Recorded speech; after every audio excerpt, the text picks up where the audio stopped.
Ecco qua, perfetto. Ok, bentornati a tutti a Mind Cathedral. Buongiorno se siete in Asia, buonanotte se siete dall'altra parte del mondo. Abbiamo oggi un ospite speciale, un ospite ancora americano, un ospite che ha lavorato tanto a Hollywood. Questo è proprio interessante perché lui ha lavorato a Hollywood, io l'ho conosciuto qui in Cina perché ha lavorato tanto in Cina e adesso si trova a Taipei, che è la capitale di Taiwan. L'intervista sarà in inglese, quindi mostrate le vostre skill nel capire l'inglese. Poi alla fine vi farò un riassunto di quello che ha detto Kevin Geiger. Good morning, Kevin. Good morning, Gianluigi. How are you? Oh, great. I hope for you as well. Good, thank you. So let me introduce a little bit. I mean, your career is really diversified, long. I mean, it's Eclectic. spreading 30 years, so it's a little bit complicated. Actually, the first things I have to do is to put a link to your website so people can wait. Okay. Is that the KevinGeiger.com, or are you using the Exactly. We first talk. Let's say about the beginning of your career, because your career has been seen many seasons. You start. I mean, basically, you are an animation supervisor and an executive. You've been an executive for Disney. You work on Fantasia 2000. You work on Chicken Little. And your career started in Hollywood. You've been your first experience, for what I understand, one of the first experiences according to IMDb, it was for Boss Film, which was with your mentor, which been working for Star Wars, so that's a big thing. But this is what I was thinking.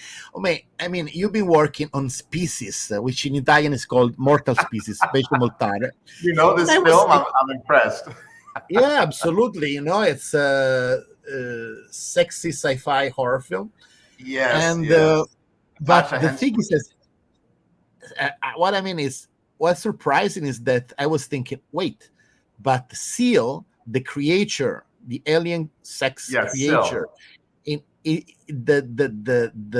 aspect, the look was made by H.R. Geiger, which is written differently from you, but it's still H.R. Geiger. A little bit. I'm sure there's a connection back somewhere. I'd love to take credit, but as far as I know, nothing directly. That was a surprise. Did you, change the name? When actually, usually, I was thinking there is some family connection because I saw this coincidence. Well, let me jump in and mention something, because Boss was a very special experience for me. That was my very first Hollywood job was at Boss Film Studios. And as you mentioned in the introduction, I'm a little bit of an eclectic bird, so to speak. There's two analogies I use when people are trying to figure out, because it's like, what do you do? What are you? What do you do? One analogy is the blind men, the three blind men who are touching an elephant and trying to figure out what it is. And one is holding a tail, says, oh, it's a snake. And the other is touching his side and says, oh, it's a wall. And another one is touching the tusk and says, oh, it's a spear. And they all have very different points of view on what this thing is, this elephant is. The other one that I guess is more accurate is of a decathlete in the Olympics. Wow. I'm competitive in 10 events, but I'm not the world record holder in any one of them. So my original career actually started in the fine arts as a painter and a sculptor, and I started starving very quickly. So I thought there's got to be a way to make money off of my design and art interests. So I went back to graduate school for computer graphics. That led to the job that you mentioned at Boss Film Studios.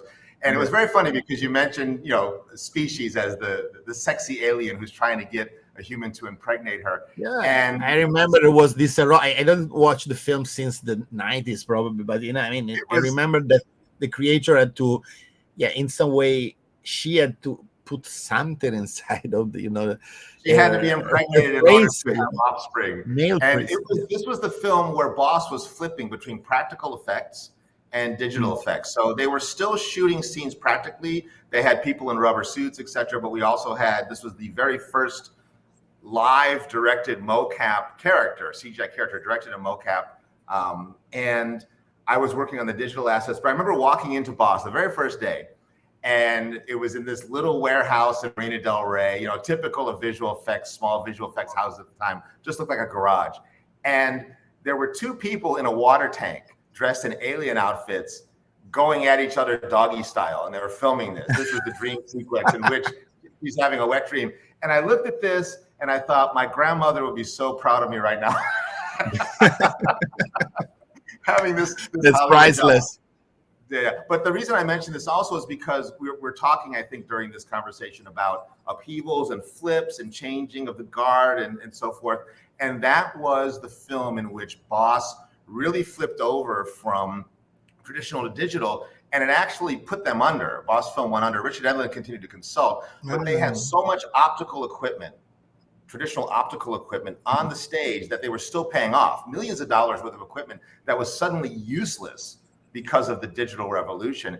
And they got caught a bit on the wrong side of that. Other companies benefited from that, especially if they were starting up. And I think we're seeing the same thing happening now again with AI and other things. So I know we're going to get into that during the course of this discussion. Yeah, but actually the discussion between traditional effects and visual effects is still there. As you know, Christopher Nolan, for doing Oppenheimer, he wanted, and he did it, apparently, he wanted to do the explosion with traditional effects. He didn't want to use CGI, which would be the easiest. He wanted to use an actual nuclear weapon. What they say, what we can do? Well, maybe we can blow something. An actual atomic bomb? No, you can't do that. Oh, no, anyway, you know, and actually, you know, because as you know, I've been working in horror films as well, you know, and I remember the really beginning, you know, we wanted to use practical effect traditionals. And because it's this kind of purity, even though, you know, I mean, visual effects helps a lot, you know, mostly for virtual reality, we have to use a lot. Animation, of course, it requires, but, you know, it's very tactile. It's very tactile, traditional effects. I think in some way the audience recognized the difference. In general, you know, for the sound, for when you use something analogic, there is some difference. You just have to be really careful, right, to shoot it. There is this story, you know, about a really quite important, you know, in Italy we don't have so many of this kind of films, but, you know, there is a film from, you know, an important director, Matteo Garrone, which did a fantasy film, and they built everything analogically. They built everything traditional. But he's the one who did Gomorrah. Probably you heard about. Anyway, you know, he wanted to use, you know, like a style, you know, and camera, this kind of style, and then he found out he couldn't.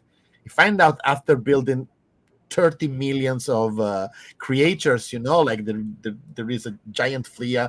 Literally, they made a giant dragon, you know, like, and indeed, you know, this is the mystery behind the traditional effect, that the supervisor, you've been supervisor for traditional effect, for CGI effects, you know, the thing is that in some way you become part of the directing process. If not, if indeed, you know, we can say that really often now many animation supervisor like you, many CGI supervisor became directors. If you see in Hollywood, there is this kind of upgrade just because, you know, basically they were doing in very big blockbuster directing the scenes, you know, because you have to say, okay, this you're gonna to the director, you're gonna do this, you're gonna do this, okay, you do it, and then they get the skill of directing, you know, they get the skill of creating the narrative. Exactly. And, you know, also there's, you know, talking about practical effects, there's a warmth to it that I was just thinking about. An article I read recently, the Rolling Stones, the rock group, just put out a new album of original songs, and Keith Richards was talking about it, and he said very specifically, he said, we mixed the tracks to be listened to on vinyl. He said the best experience you could get in terms of what we're trying to express with this album is if you listen to it on vinyl. And I don't think, you know, very few people have vinyl, have the turntables to accommodate vinyl. But of course, there are people who do, you know, audiophiles who look for that. And he wasn't downplaying the benefits of digital, but he said, you know, let's not throw analog out the window. There's still many benefits to it. in terms of the things that you expressed visually, just in general as an artistic medium. So I think every medium has its strengths and weaknesses. We're very quick to say, oh, this is going to replace that, but I don't think anything necessarily replaces the other thing in total. It sort of helps everything to evolve, and I've seen that with traditional animation and digital animation. I think we're seeing it now with what's happening with virtual reality, artificial intelligence, that when these things are used mindfully, they help other things to evolve. It's not a matter of black and white, either or, one or the other, but the synthesis of these things. It's the same thing that happened with film and digital. I mean, there is still directors like Quentin Tarantino, Paul Thomas Anderson, I think Steven Spielberg as well. They're shooting on film. They can afford it because film has a strange because there was one time it became super cheap.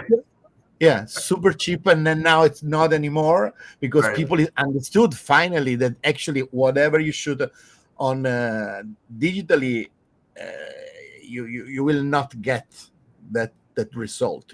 Actually, actually that you can tell. It's remarkable. You'll watch some films on a flat panel television, and maybe you saw it in the theater, and perhaps it was digitally projected in the theater, but the transmission that is being used for your digital experience at home, let's say on your flat panel, makes things look flat, makes the space look condensed, makes it look like a TV show, as opposed to having that cinematic richness, that the range, the dynamic range that a film can have. And of course, digital has gotten very sophisticated in terms of being able to mimic film.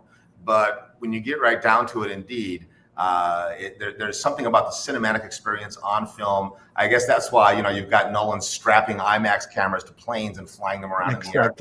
He really wants to capture that. And now you mentioned IMAX. Okay, I want to ask you a question because you've been in Beijing for a long time. Here, where we met, and do you think the IMAX theaters here in Beijing are all real IMAX? I don't think, again, this is going to sound terrible. I don't think anything in China is necessarily real anything. And I don't mean that in a mean way. As you know, I lived and worked in China from 2008 to 20. I enjoyed that period of time. I have a lot of friends still there. But, it kind of goes without saying that you may or may not be getting the authentic experience. However, you might not be able to tell the difference. So I can't speak recently to the state of IMAX now in mainland China because I'm in Taipei and I've been here since the pandemic started in January. The theaters are basically the same. The Wanda Theater, the one in the main theaters where you actually have a good quality and actually it's a real IMAX. In my opinion, they are still there. Then they added the name IMAX. I will answer for you. They added the name IMAX. I know the answer to this question. Just they say, okay, we have to raise the price. We have to make some money after the pandemic. Anyway, I put the link to also Reality Bites, which is your blog. You talk about films, animation, virtual reality, which is the context we met first, and about also artificial intelligence now. Yes. And one of the things, being okay, I've been talking a lot in this channel, about artificial intelligence, even recently, because artificial intelligence is now one of the reasons for at least this is what they say, for the Hamas attack. It was an issue with the strike, the writer's strike and the actor's strike as well. Yeah, no, I mean, actually, recently in the last days, because they were the intelligence from Israel. They were using artificial intelligence to spot Hamas, the terrorist, and they say that the terrorists, they've been able to trick the AI, and this might be the event. I mean, I saw a lot of articles. They say, oh, you see, the artificial intelligence failed. We cannot use it. It's dangerous. They got the excuse in some way to put this kind of shadow around the anything can be circumnavigated. So any technology, there's anything from forging documents to dealing with surveillance cameras can be circumnavigated. I remember when people were posting online ways to counteract facial recognition.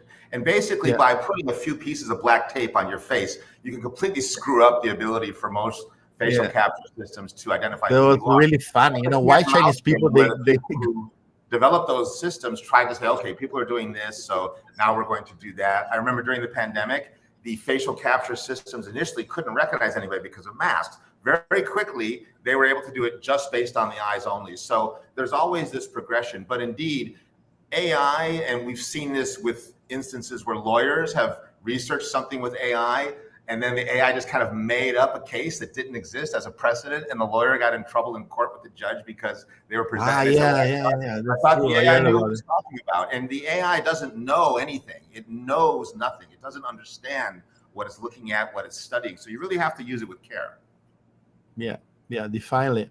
What I was thinking is that you've been supervisor for animation, no? And that's something, that's kind of expertise that might be closer to this new job that is coming out, which they call the prompt manager. Actually, I'm studying for being a prompt manager, but I will like. It's a terrible sounding title. I'm a prompt manager. It sounds like you're a hedge fund manager.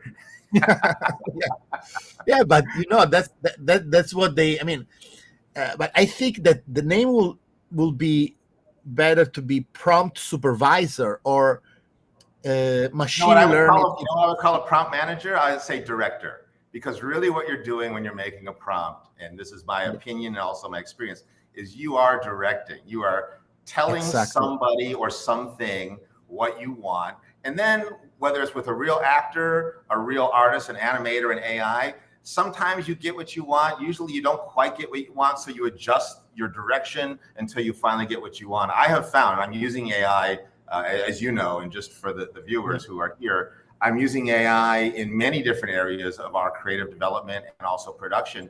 And there are a lot of misconceptions about AI on both ends in terms of what it can and can't do. But really, you function like a director. You are thinking about what you want. A prompt is basically a directive to get a result. And then you get, okay, that's not exactly what I wanted, or wow, that's really not what I wanted. And you have to adjust. So it really is an art form. I know there are people who would gag at hearing this, but I will say, as an artist, I was trained as a painter, a sculptor, then into CGI, then VR, now AI. You still are using your creative intent. You still are using design thinking in order to achieve a result that hopefully speaks to people in an emotional way as a piece of creative content. So sorry, that's a lot of words, but like a word salad. But it really, prompt manager, director. Really, you are a director. Yeah, I mean, I think in the mind of whoever want to use it, Hollywood or anyway, you know, here's some Chinese company. They asked me to make a short film in AI just to show them, you know, how, if it's actually possible, no, to do something. Actually, to fire the crew. Basically, what they want is to fire the crew and to save money. As you know, Chinese people are really practical in this sense. And you know, actually, I did it and I sent it around. You know, I received a lot of interviews. Was really interested in keeping on doing experiment with this because, as you said, it asks a lot of expertise to do it, to be able to explain to the artificial intelligence what you want. Yes. Probably in the mind of the executives, you know, say the director, you know, I don't know, you know, they say, okay, let's take George Lucas wants to do a new Star Wars completely in AI. So you need a supervisor. Yeah, let's say, I will say AI supervisor, machine learning, okay, and say, and George Lucas should explain to this guy that knows how to talk with the AI to make the video realistic. Thing now is that George Lucas can talk to the AI directly. My mom, who's 82, she was a teacher, and I was telling her about ChatGPT. She says, how do I use it? I said, just start talking to it, ask it questions, tell it things. See, you know, there's no Midjourney, for example, if you're using that, and some others, Stable Diffusion, etc. There's some technological know-how that's required in terms of flags and parameters and the language. But increasingly, it's getting to the point where you can just say what you want. And I think this is a great thing. I know there are people who are panicking like, oh my God, my job is in danger, etc. And I'll make 2 points about that. One, if your job is making somebody else's vision come true, like you work as an employee at a company, yeah, you might be in for some shakeup. If you are somebody who is trying to say something, you're a creator and you have limited time, limited resources. Yeah, correct. AI is great. I can do so much more in less time with less money than I could. And as a father with 2 young children, I have a wife, I have a life outside of just work. So anything that can help with that is great. And then secondly, the intelligence, the experience you have will benefit the results. So for instance, it's very easy to get something out of AI, as you know, like on Midjourney, you could say Donald Trump and Obama eating cupcakes and you'll get an image of that, right, of some sort. And a lot of garbage can be generated very quickly. And people are very fast to say, oh, this is a piece of shit technology because look at all the garbage it generates. But the things that I'm seeing that are the most interesting are from cinematographers, from designers, from animators who are using their knowledge of lenses, of different art influences and putting that into the prompts. And they're getting results that nobody else could get because it's a synthesis of their human intention and their human experience with this tool. So I'm not trying to convince anybody because really AI is just like American politics. Everybody's got their mind made up, right? So some people hate it. Some people are open with it.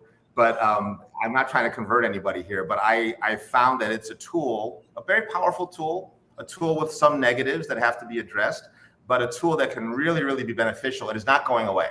It's not going to disappear. So you can either, I think the best way to avoid being replaced by AI is to use it as opposed to resist it.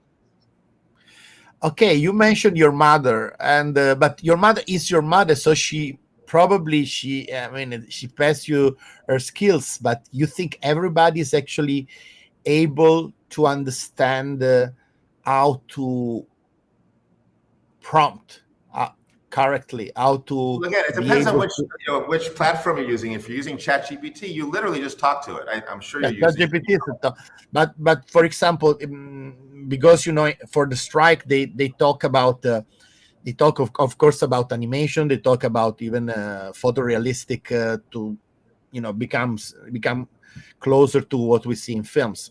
So probably tools like Runaway, machine learning, that they make videos out of AI. So the thing might be okay, the same as virtual reality. You remember at the times at the beginning of virtual reality, maybe some production, they ask, okay, explain to our director how to shoot something in virtual reality. Sure. And they were so framed into the frame that they weren't thinking about the immersive experience because they were thinking about the film frame. Exactly. I noticed that there were people that they were saying, no, look, I learned how to shoot things in this way, how to make things in the way. I cannot get into that kind. I think you need open mind brain. I mean, we come from. We love films. We come from that tradition, but indeed, not everybody is open to digital. Not everybody is open to new technology. Well, you bring your preconceptions with you, and even when you're aware of it, and you try not to. I mean, I not only work as a producer, as a creative, but I also teach. And I try not to bring my baggage of my old age and the way I learned things in the past to my classes, but still it's in some ways inevitable. And ultimately the natives, right? The digital natives who grew up with the digital revolution, the AI natives, like my children, I'm 5 years old and 8, they're all over it. They don't think about, is this going to make me lose my job, et cetera. They don't even have a job yet, but they just love what they can do with it. They don't even think about this being new and different. It's just something that's there for them to play with. And those people are going to have an advantage and be the ones who truly innovate because they're not carrying necessarily the baggage of the past. Having said that, there is something to be said for the baggage of the past being migrated. And this goes back to what I said earlier about synthesis. So for instance, at Disney, and I cannot take credit for this film, I didn't work on it, but I love it. Zootopia is one of my favorite films that Disney has done recently. And I like it not only because of just the overall quality of the characters and the storytelling, and also there's a message in there, right, about racial harmony, etc. But very brilliant. I think that it is one of the best examples of Disney synthesizing the tradition of their 2D animation. You look back at 2D animation in Jungle Book, and a lot of things, especially dealing with animals, and then the quality of what they've been able to do in 3D. I think that film really, people always talk about 2D versus 3D, and I was like, well, look at Zootopia. It has all the strengths of both approaches, right? Of the 2D approach and the 3D approach, and very few of the weaknesses. So I think that, again, that synthesis, old timers like ourselves getting involved with things like AI is necessary. And for the technology to go in the right direction, people who are concerned about it should get involved. Like, if you're concerned about something, don't resist it. Get involved with it and make it what you want. I think back to, ironically, many of the people who are scared about AI are computer graphics artists like myself, who remember back in like the 80s and 90s when computer images started to come out, and you had traditional artists saying, that's not art, that's just crap. Because a lot of these images were being created by programmers who had no artistic training, but were just saying, look, we made an image, like this is a big deal. We finally made an image, and nobody cared about that. They just said, it's ugly, it's not art. And there were art schools and animation schools that wouldn't even use computers because they said the computer is not an art-making tool, which sounds ridiculous to hear that coming out of my mouth now. AI, the exact same thing. We are eventually I think sooner than with the digital revolution, already schools are integrating it, figuring out how do we use it, how do we teach with it, how do we make sure that the students are still learning for themselves while using this tool. So again, it's a very complex, people tend to speak with black and white thinking regarding AI, but it's a very complex ecosystem of different fields, different applications, good and bad. Yeah, people is afraid of huge revolutions. The first time I met you, I remember that you've been talking about your family, about your life experience, which merged, with the fact that you moved to China, and I saw that your family is a important part, of course, of your life, and that you are a teacher as well. Of course, you have a lot of experience, and your experience has been priceless for the Beijing Film Academy. I think a price to put on it, but thank you. Yeah, I'm trying to. And watching the Chinchiren. No, but what I mean is, okay, you remember your childhood, and now you are a father, and I see, I see on your Facebook, you're giving a very, actually, I try to learn from you, because, as you know, also I have a daughter now, to you have a daughter. an education to artistically and technologically to your children, to be safe and comfortable in the future. Not even safe, definitely comfortable. I don't think anybody's going to be super comfortable in the future. I mean, hopefully, but you see what's going on now in the world, and I have the projects that we're working on are fairly dystopian regarding what's coming down the road. I think I try to make sure that they have a good childhood and a good foundation, but also that they really can survive, right? That they have the confidence, the creativity to be able to deal with the unexpected, to be able to improvise when things come up. And I don't mean for entertainment purposes, but like life things come up. And, I took improv classes in Los Angeles just for fun, but living in China was where I really used it, because, as you know, stuff would just happen suddenly. Like, hey, Luigi, Gianluigi, we want you to give a speech. Okay, when? Now. And I'm like, okay, here I go. Or other things that happen, like, oh, we're not doing this now, we're pivoting this way, like on a dime. So I think they're going to be facing things that are pretty horrible. And unfortunately, I mean, you and I are sitting here chatting away, kind of in the first world here. We've got people around the world right now who are going through some pretty horrible stuff. And it seems like every horror is sort of topped by something else. We had the fire in Maui, and then there was in Libya, I think, there was the floods that, 20,000 people dead there. And now what's going on with Israel and Gaza. Things are really crazy. And I think potentially going to get crazier. And we've had relatives, of course, you and I, who have lived through world wars, right? So this still is not at that level, thank God. But raising my children, trying to not freak them out, but also to kind of prepare them, even though they don't know they're being prepared. It's sort of like, in the Karate Kid, wax on, wax off, so that you know that you can rely on this. But also as a late life father, I'm 57. I didn't have kids until I was like 50 years old. So I had a half century of self-indulgence, like just doing whatever I wanted, indulging myself. And I really try now to focus on my kids. That's why I left Disney, the corporate job that I had in Beijing, which was great, paid a lot of money, but it really took a toll on my health and my time. Being now as an independent, with much more modest circumstances, but able to be with my children on a daily basis is the most important thing to me. That's a bit of a long-winded tangent, so I apologize to the viewers who may have dropped out. But but yes, it's, there's more to life than work, really. There's more to life than making a show or making a film. There's life, right? The moment that you're in. Yeah, and I think it's worth living this life in these sad moments, as you said. Often people ask me, oh, what do you think we should do with our kids? What kind of school they should study? A lot of technology, math, like I say. Actually, what I think is probably the technology part will be made by machines, by AI. So I think it's a good moment to teach creativity to kids. Yes.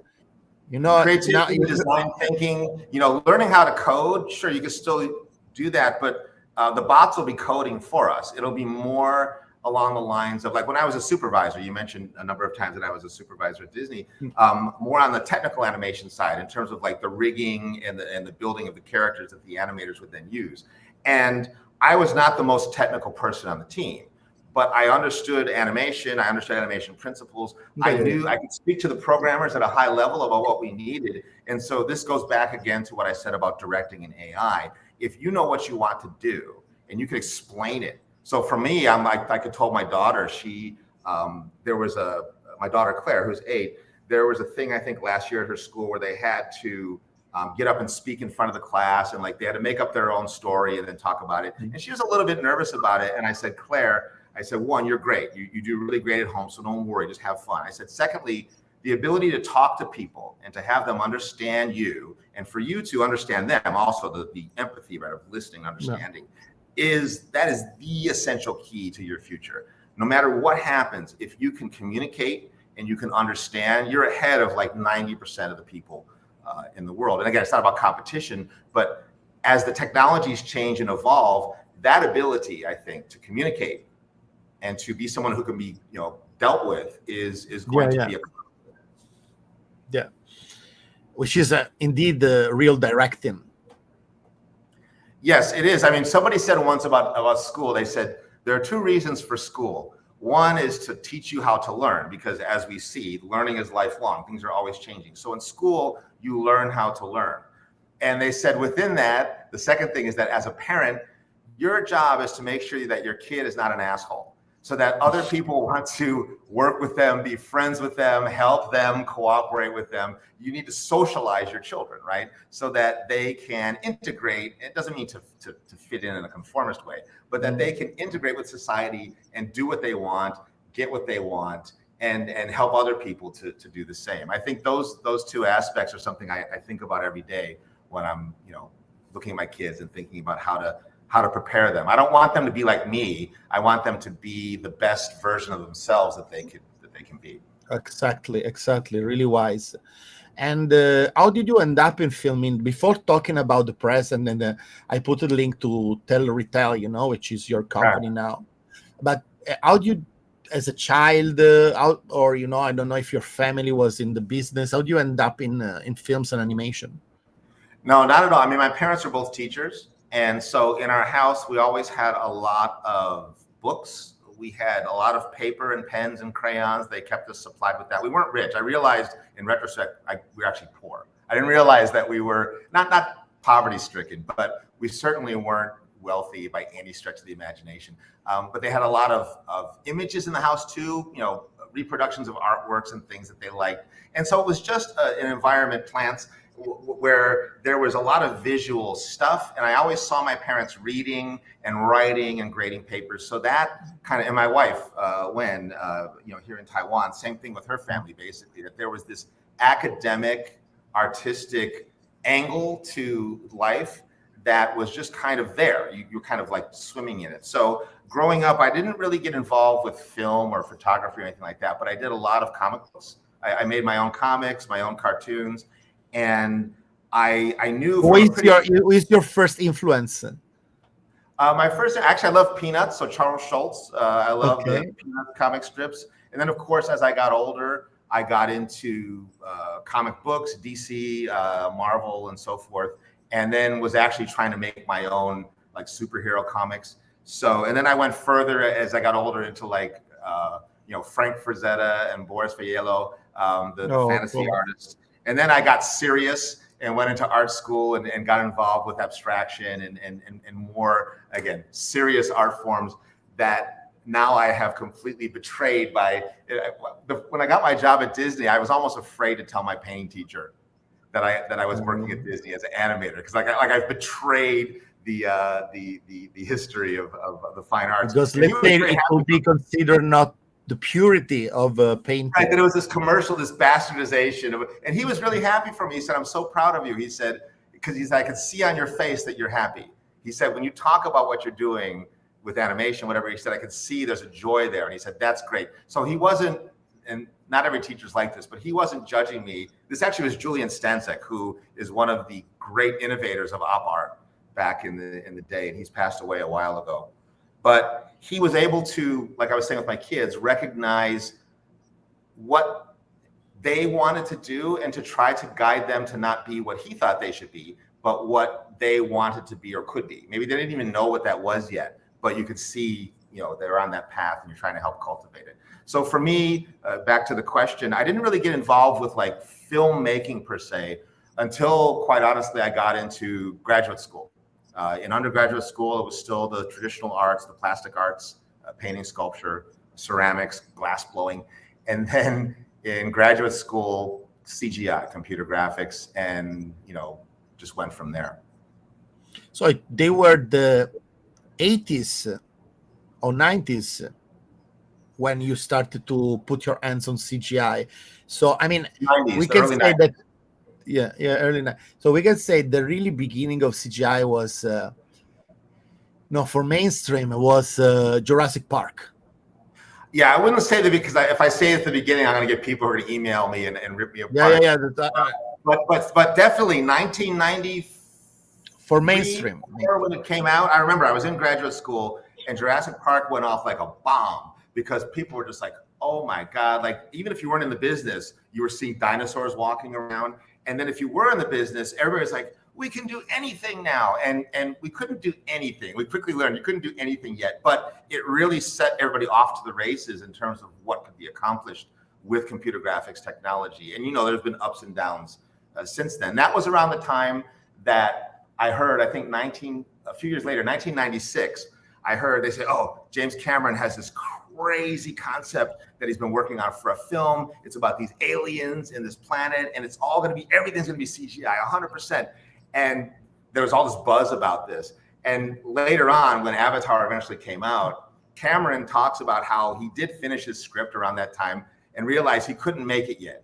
Despite Jurassic Park and everything else, it still was not possible. So he put it in the drawer for 10 years, took it out later, right? Eventually did make it. The first time he saw a CGI test, he vomited because he thought, oh, this isn't going to work. But they got it done, right? So it's just a matter of persistence and vision. You talk about vision.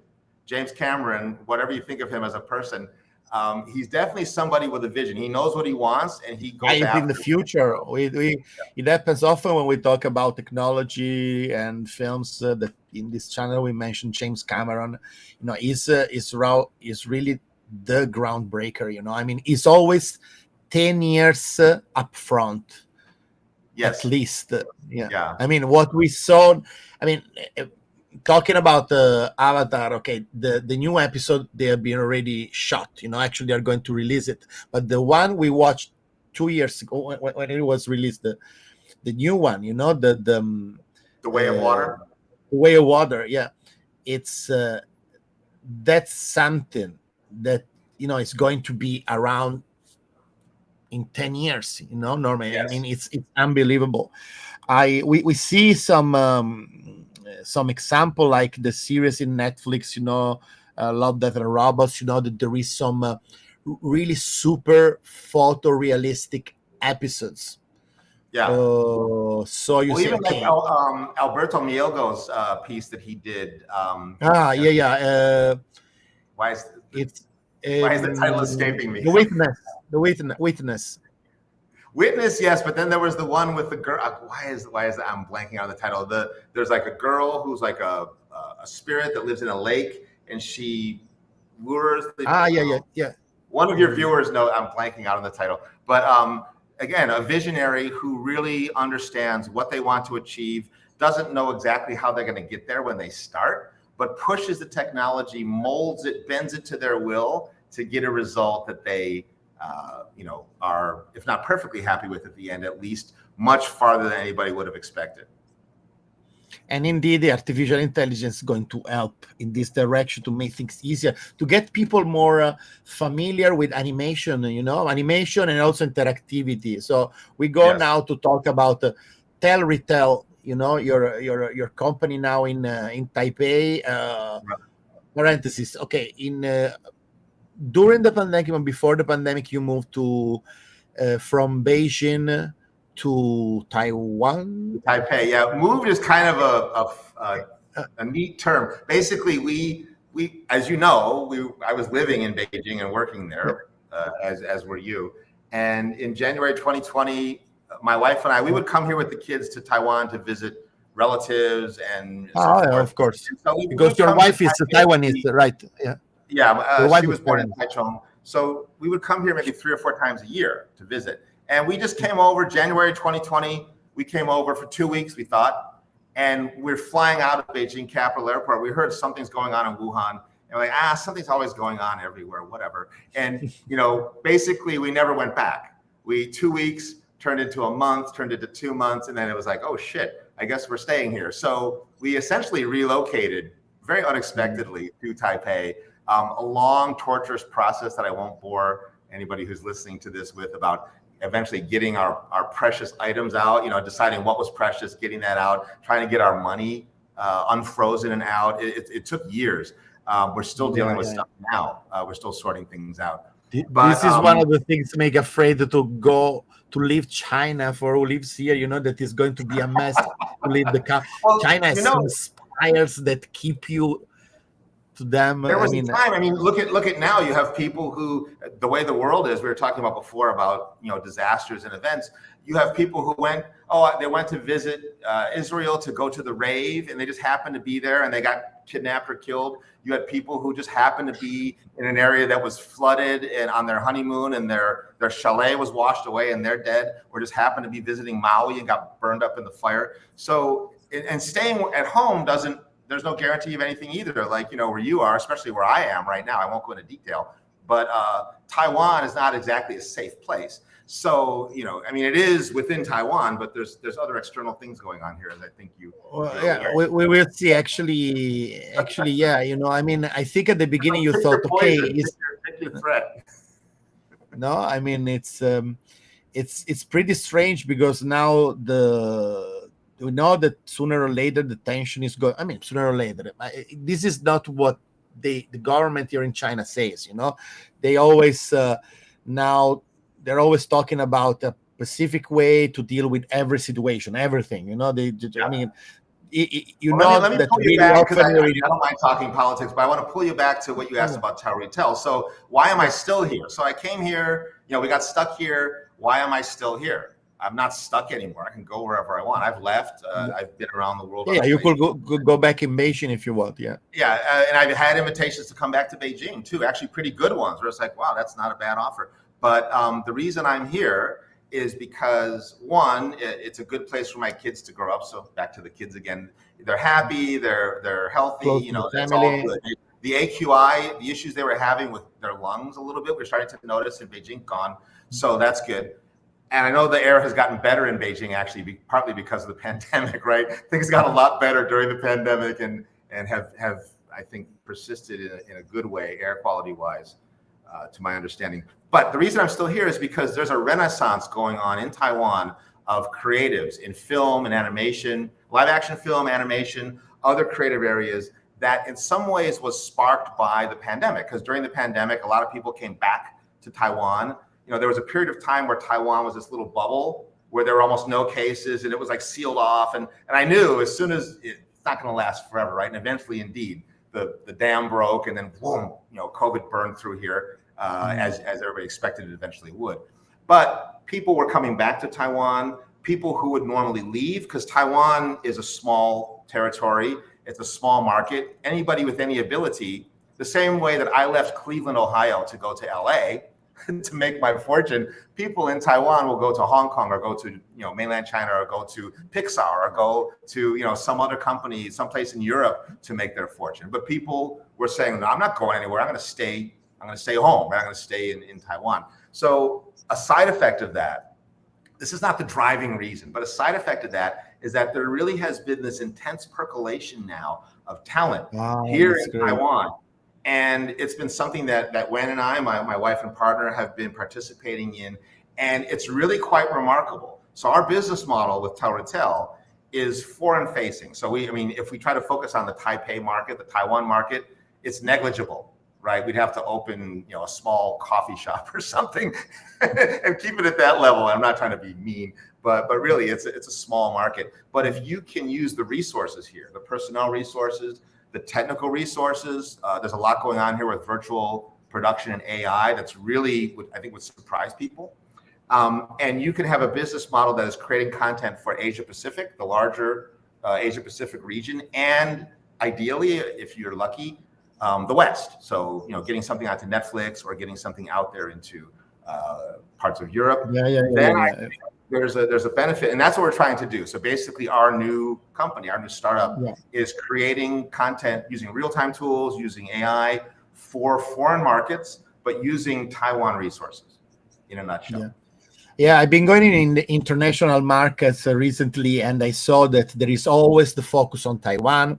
Of course, with the situation that a lot of that's political now too. It's but China is trying to appeal Taiwan to stay with them. United States, they want to appeal Taiwan. Japan want to appeal. So everybody's around. Actually, for Taiwan, this situation, sometimes some friends say, "Oh, poor Taiwan." No, actually, the status quo now for Taiwan is the best, because everybody wants them, and I told my students, I said, Taiwan is on everybody's mind right now in the world. So this is a great time to get out there and do something. Like you want to win the hearts international, actually, to go international. The Taiwanese artists, the Taiwanese directors, they are becoming more and more important also because they are let's say well-educated Chinese. So and the Confucian tradition, that still exists here. So people are quite polite and well-mannered. I should say that currently MIPCOM is going on, as I think right now. And I'm not there because I'm sitting here in Taipei speaking to you, but in the Taiwan pavilion, so there's a Taiwan pavilion, and we have 3 of our projects there. So 3 of our development projects are represented in the Taiwan pavilion. We are pitching some other projects here in Taiwan and also in Singapore. So we've been quite active this year in particular, getting back on our feet in terms of our development projects, pitching those. Money is still an issue. So one thing that you and I talked about, I think earlier, kind of offline, was just how the traditional, and you see this with the strikes too. The strikes are dealing with, the issue of AI displacement, et cetera, but also how the Hollywood business model has become broken in many respects, and how hard it is now for people to make a living. Writers, independent producers like myself. Previously, it wasn't easy, but you could kind of count on getting some level of development funding to get something going. And then if you worked on it during production, you had your producer hat on or your director or whatever. And then some level of residuals or bonus payment, maybe very small, maybe you would get cheated out of it later, but it was there, right? It was possible. Not easy, but possible. Now, development budgets are being squeezed. If you are lucky enough to get something greenlit and be on for production, they're taking you down to the bone in terms of your compensation. And then generally, big fish like Disney, Netflix, et cetera, just want you out of the picture with the back end. So if you're an independent producer, they want you gone. No residuals, no royalties. no percentage of box office or whatever, because also it requires them to release their metrics. You know, Netflix is notorious for not wanting people to know how well something actually did and how much money they made on it. So this is a very challenging time now for creators, independent producers to figure out, how do we keep doing what we love to do, but monetize it in a way, not to get rich, but just to be able to survive. Yeah, to survive and keep on doing. So we're in the middle of figuring that out. I don't have the answer, but that has been something my wife and I and our friends talk about and strategize constantly, is how to adapt ourselves to the new realities of the market. But why do you think the big companies, they are trying to make the indie level disappear? Indie level of filmmaking disappear? I don't think that's their goal. That's maybe a consequence, but it's not their goal. Companies don't want to take any risks on original IP anymore. So I was in Los Angeles in May pitching projects to friends who I know who are producers and executives, etc. And they all meet with me and we have a very nice conversation, and they all let me know, this looks great. We're not doing original content anymore. They're basically taking something that pre-existed as a comic book, graphic novel, a game, whatever. There's no guarantee, by the way, that that's going to be successful. But if it doesn't work out, you can point, and your head is on the chopping block. You can say, hey, look, we used a popular game, so, you know, don't blame me. You have basically something to cover your ass. Not everybody is like this, but also so it's a terror state, basically. Well, for example, it's very practical. A24, I think, recently got an influx of investment that is growing their company. And A24, of course, has been doing some pretty innovative stuff in the streaming space. And there was an article that was basically saying that going forward, they're going to be less innovative, less creative, less. Yeah, they want to make commercial films. You know, they started with they need to, because their investors are expecting growth. Like once you get on the hook. I was speaking to a Singaporean company. I won't name them, but they just went IPO.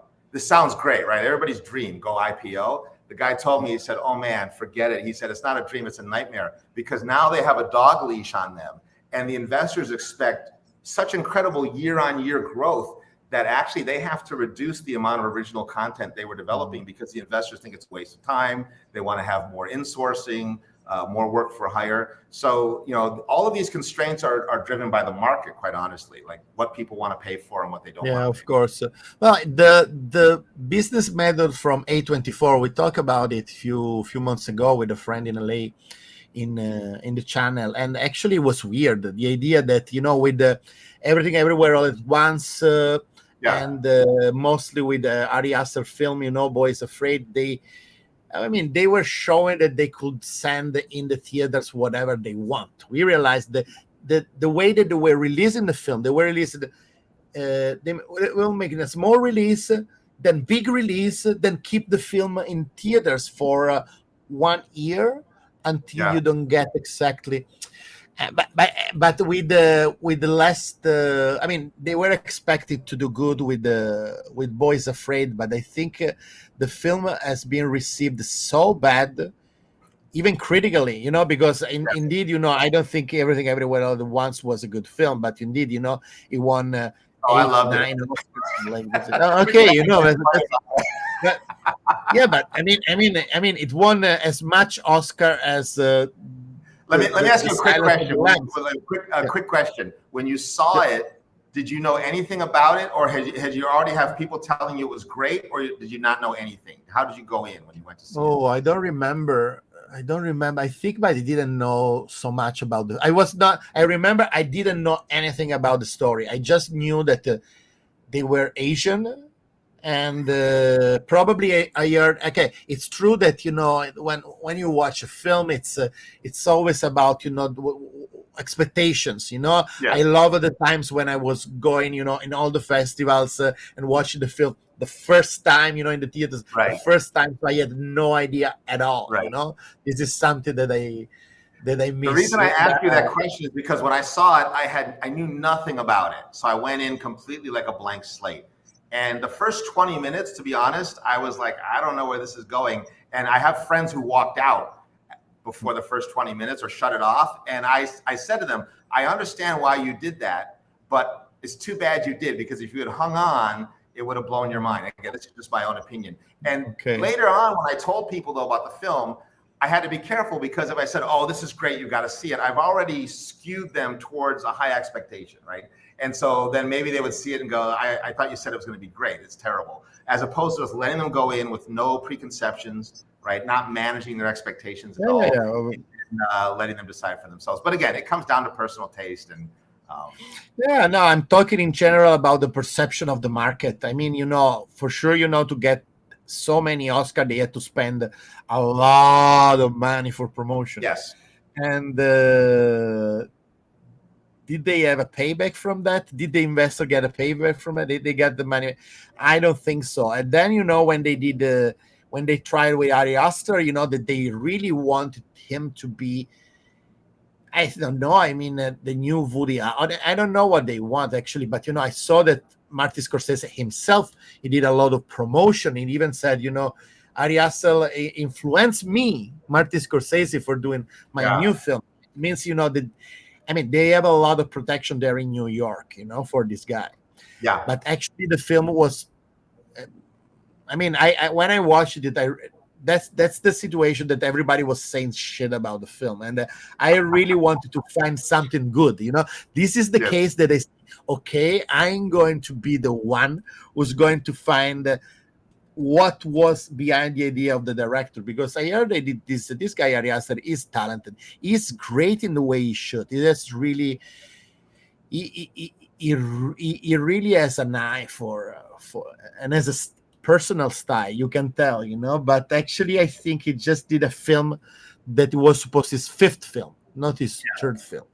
That's what I think about. I think when we talk about the future of cinema, I know that that's on the splash image that we use for this chat. I don't think cinema is going to go away. I think that certainly there are a lot of struggles and challenges and uncertainties now. But there are people, you and I are two of them, who just have to make stuff no matter what. Like, even if it doesn't make sense financially, even if people are like, isn't there something more? Yeah, you should watch my last film, I mean, I'm struggling to get released, but you can't help yourself. And I think that also because we're practical minded, it's like, how do we reassess the way we need to make things in order to, like I said before, keep making things so that we can continue, right, and not burn out either financially or psychologically. So again, I don't have the answers to that, but I think that it's very easy for me. I had a certain amount of success both independently and also working for the big studios previously. And number one, past success does not guarantee future success, right? It doesn't mean, oh, you were successful before, so continue. Maybe not. Also, things are changing. So the way you did things before, and this goes back to what we were talking about in terms of people teaching, et cetera, that if I approach everything with my preconceptions, I'm going to limit the possibility of what I could be doing. And in many cases, that might be something more small initially, but could grow into something bigger later. But if I have too much baggage about what I used to do and the way it used to be, independent producers used to be able to count on this or that. Well, guess what? We can't count on that anymore. So now what? Like, what are you going to do? I ask myself that question all the time. What are you going to do about it? And I can't convince other people to change things. Things are the way they are. I have to figure out, how do I navigate in response to the new landscape, to what's happening. So I think that I know that doesn't sound hopeful. That sounds dire, but the note of hope is that people eventually figure out, people who want to make something, people who want to create something, who want to say something, to express something, find a way to do it. And it won't be easy necessarily, but innovation comes from these difficulties, I feel. Yeah, it's true. I mean, you are a teacher, and I teach as well. And what answered me to the question, there is going to be cinemas yet, it's the fact that there is 20 years old, 19 years old students that they know cinema really well.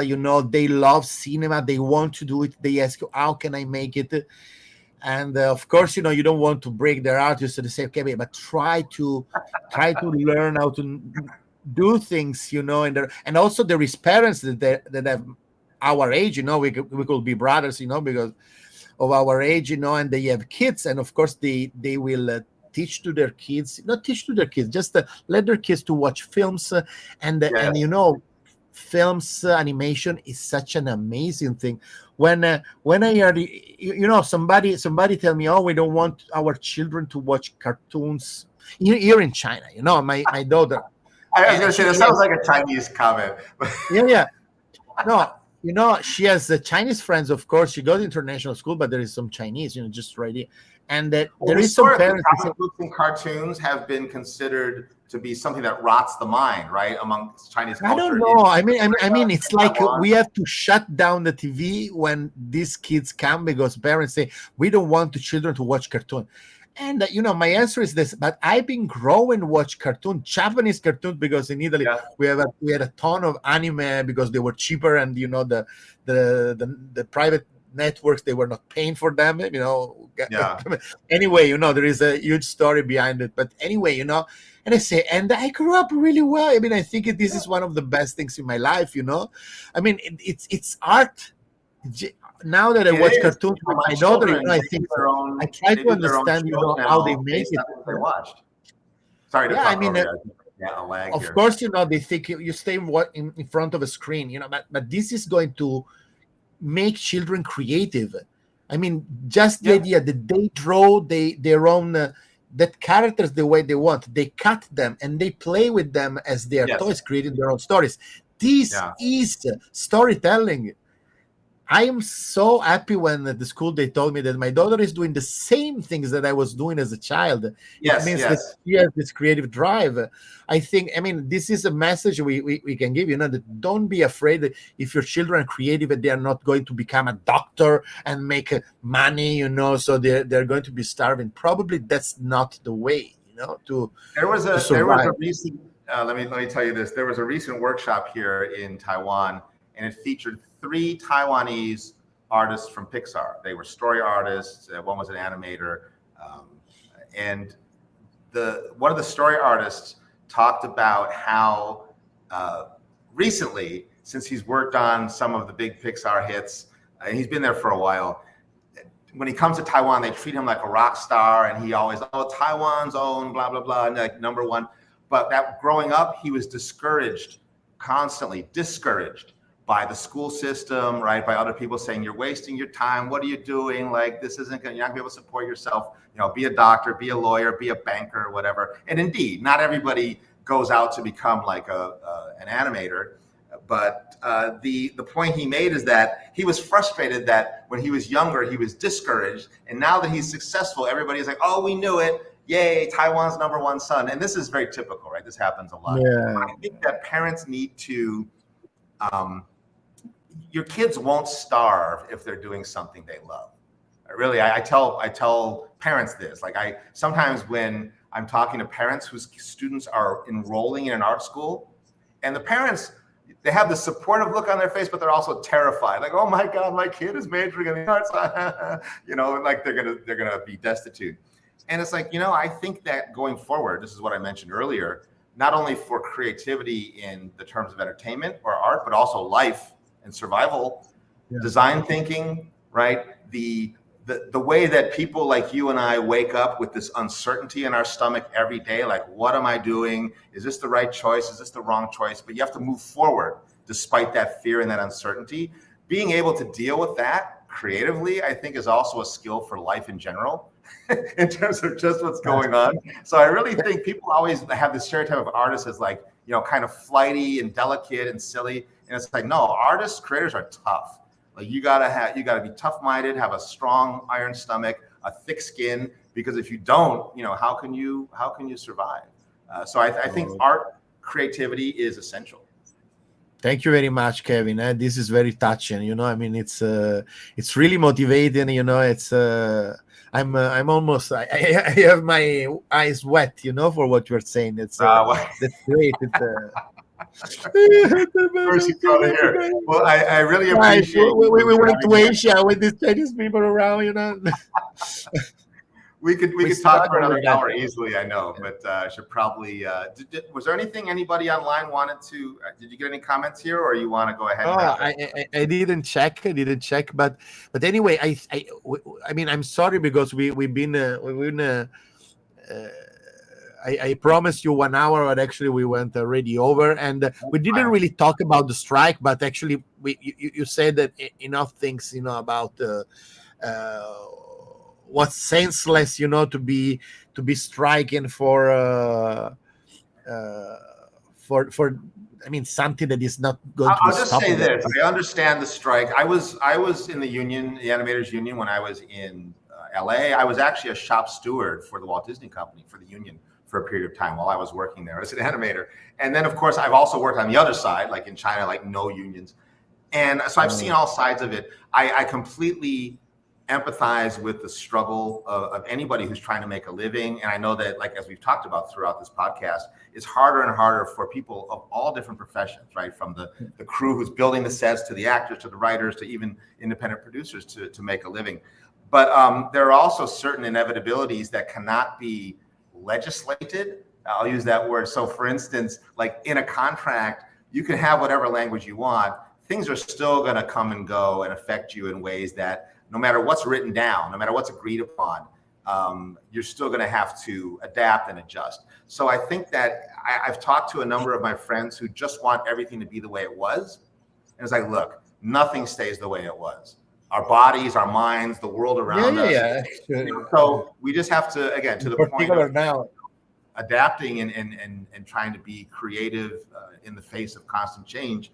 It's just something we have to deal with, and we can deal with it. We can do it. Just a matter of what's the point that now the actors, they're the only one that, I mean, they are striking just to stop the productions, and this is supposed to help.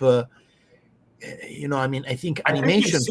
You've seen the. So we'll keep talking. We'll go from that nice little button we had where you cried to, like, get a little further. You've seen the Producers Guild kind of go one by one. So first they got the directors settled, and hey, the directors are fine. What's everybody else upset about? But again, going back to what I was taling about with things like AI, etc. AI is kind of like a director's medium, really, in many respects. So it was no surprise that they would settle with the directors first. Then the Producers Guild will use that agreement as a leverage to kind of work on the next group. So they worked on the writers, right? Finally came to terms that the writers are, okay, we can agree to that. And then, okay, now the actors. They're going to take the template from the writers and then apply as much of it as is applicable to the actors. There are differences, though. So one big difference, for instance, that I know they're chewing on with AI is that if you are, and also virtual production, if you do a scan of a set and you have actors, background actors, secondary characters, maybe not necessarily even famous people at this point, but that you capture the digital data of them, then the company owns that. They own the rights to that data indefinitely. And the actor's like, no, you can't just automatically ingest that and own it without my, consent. Yeah. And for the producers, it's a nightmare. Think about if you have a scene with extras and every single extra has to sign something. But then again, they do. Like, extras will sign a waiver regarding, their personal safety or what have you. So that's what they're digging through. One of the issues they're digging through. And I think that just like with, when we had the writers' strike in 2008, back in 2008, the big hang up at that time was about streaming. Like, are the producers going to pay any royalties at all for streaming? And what happened is that, and I'm paraphrasing, this is very, very broad stroke, but basically what happened, my understanding of what happened, is that the producers agreed to some percentage of royalty for streaming. The Writers Guild accepted it, said, hey, we got something. But the percentage was not as high as the royalty percentage for traditional broadcast and film, right? Then what happened is the world flipped on its head. Traditional broadcast and film became less and less, and streaming suddenly became this huge market, but the percentage was less. So it's like, wait a minute, we thought that was just going to be an extra. Now that's the main show, right? The streaming is the main deal. So what happens is that people will agree to something, but they don't know where it's going. So AI is the same thing. Whatever is agreed upon now, who knows which way it's going to go? And nobody wants to suffer. The producers don't want to think 3 years from now, oh shit, we should have done that. And the writers, I think 3 years from now, oh crap, I can't believe we signed that. But that's what's going to happen when this contract comes up, the new one that's been signed. Hollywood's going to shut down again because there will be another day of reckoning. And so the actors they're trying to settle that, but nothing will be settled. Right. And again, as we're talking about this really isn't the worst problem you can have in the world, as people, around the world know. There's much worse things than settling a contract for a writing deal, I would dare say, when people are literally being blown to pieces senselessly. So I use that to keep things in perspective as well. Things could be a lot worse for all of us than they are, I think. But the last question can be, do you think that working in entertainment will make sense if there will be a third world war? I know. The reason I'm laughing is because when you ask that question, I was serving on Disney had this, I think it was called the future thinking team or something. It would rotate, but there was a panel of people who, this is when I was in China, but it was mostly executives and department directors, etc. And we would try to forecast different things that would happen in the future and how Disney would deal with it. And one of the things was, how would the Walt Disney Company continue to function and make money after a third world war? And so we actually sat down. It makes sense because we never experienced it. I mean, we never literally experienced. When there was the Second World War, world was not like this. Entertainment was not the way it is now, right? So it means we say, okay, but what I think is it possible? Were we all there thinking about these kind of things when outside is going explosions, I don't know, I mean, no water, no light. I don't know. I mean, because I just imagine a third world war, but it never. We don't know. I'll tell you this: if we're in a third world war and I'm in a radioactive bunker for the rest of my life, I want to be in the Disney bunker. Finally, with Mickey That'll be the Mouse. most entertaining bunker. Yeah. Okay. Probably also the most expensive bunker too. But Anyway, maybe that's the note we should close on. Okay. I don't know if I satisfied all your requirements. I mean, I asked the questions. Well, I didn't have any requirement. I'm just showing up here. So. Oh, but it's been a really, really interesting chat. I'm sorry, of course, there's so many things to say. So many, really, I will love if later on, you will come back to talk this again. Sure. So many things. Sorry, we haven't seen each other in person for so long. I really miss my friends back in Beijing. I miss sitting and having a beer with you directly. So hopefully find a way to make me come in Taiwan if there is any event. I mean, I can talk about my AI film about I can find a way to make you come in Taiwan, but I mean, there is the thing. We love to stay in Italy this summer because sometimes we need, China is great, but sometimes you need to stay away. We will say at least once per season we should go somewhere, and it has been so stressy. And I mean, I think the solution that you had for your family has been really, really good. It's been something like a miracle. So well, definitely, there's a lot going on here. There's a lot of opportunity and things, resources to leverage on, and also events, festivals, so on. So you're on my short list among some other people. And if you ever have anything that you're working on and you're thinking, how can I do this? Just let me know. Well, the now just talking about it, but it's actually I have in my film some actors. They are Taiwanese. And I was thinking, because I have to do a little small thing, for doing the mix of the sound design. I was thinking, okay, I can use a Taiwanese company for doing the post-production of the final post-production for the sound design. So the film is going to be also partially made in Taiwan. And this say, to all the filmmakers that try to do things in Taiwan, use Kevin as a bridge, because Taiwan has money. As money, they don't money, but also the resources all over, all around. Anybody who's interested in doing anything professional level, world-class level, but cheaply, definitely talk to me. I can hook you up. Okay, great.